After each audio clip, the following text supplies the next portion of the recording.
আসসালামু আলাইকুম, সবাইকে স্বাগতম আমার এই ভিডিওতে।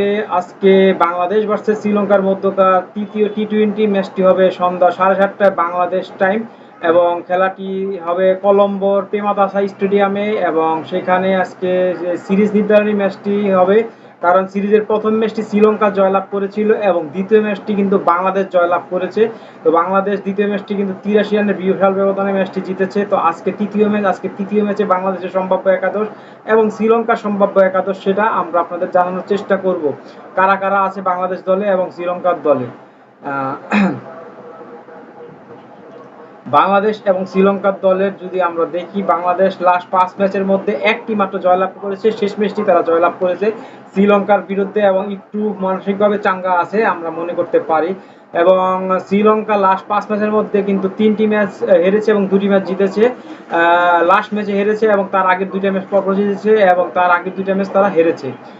শ্রীলঙ্কার সম্ভাব্য একাদশ: প্রথম Nissanka, Kusal Mendis wicket keeper, Kusal Perera, Avishka Fernando, Charith Asalanka captain, Dasun Shanaka, Chamika Karunaratne অথবা বিনোদ ওয়ালেগে খেলতে পারে, মাহেশ থিকসানা তিনি খেলবে, জেফ্রি ভ্যান্ডারস তিনিও খেলবে, বিনুরা ফার্নান্ডো গত ম্যাচে ভালো বোলিং করেছেন তিনিও আছেন, নুয়ান তুষারা তিনিও খেলবেন। এই হচ্ছে শ্রীলঙ্কার সম্ভাব্য একাদশ। একটা চেঞ্জ আসতে পারে, সেটা চামিকা করুণারত্নের বদলে বিনোদ ওয়ালেগে।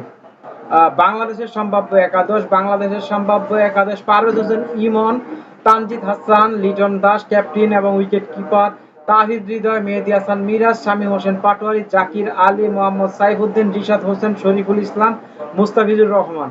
অলমোস্ট আনচেস্ট একটা 11 নিয়েই মাঠে নামতে পারে। তো দেখা যাক খেলার সময় কোনো চেঞ্জ আসে কিনা। তবে আমার মতে আনচেস্ট 11টা নিয়ে নামলেই বাংলাদেশের জন্য ভালো খেলা এবং ভালো করার একটা সম্ভাবনা আসবে। তবে শ্রীলঙ্কা যেহেতু স্বাগতিক দেশ এবং এর আগে ওয়ানডে সিরিজে প্রথম ম্যাচ জিতে দ্বিতীয় ম্যাচ শ্রীলঙ্কা হেরে কিন্তু শেষ ম্যাচ শ্রীলঙ্কা জিতে সিরিজ জয়লাভ করে এবং ওয়ানডে এবং টেস্ট সিরিজ দুইটাই জয়লাভ করে।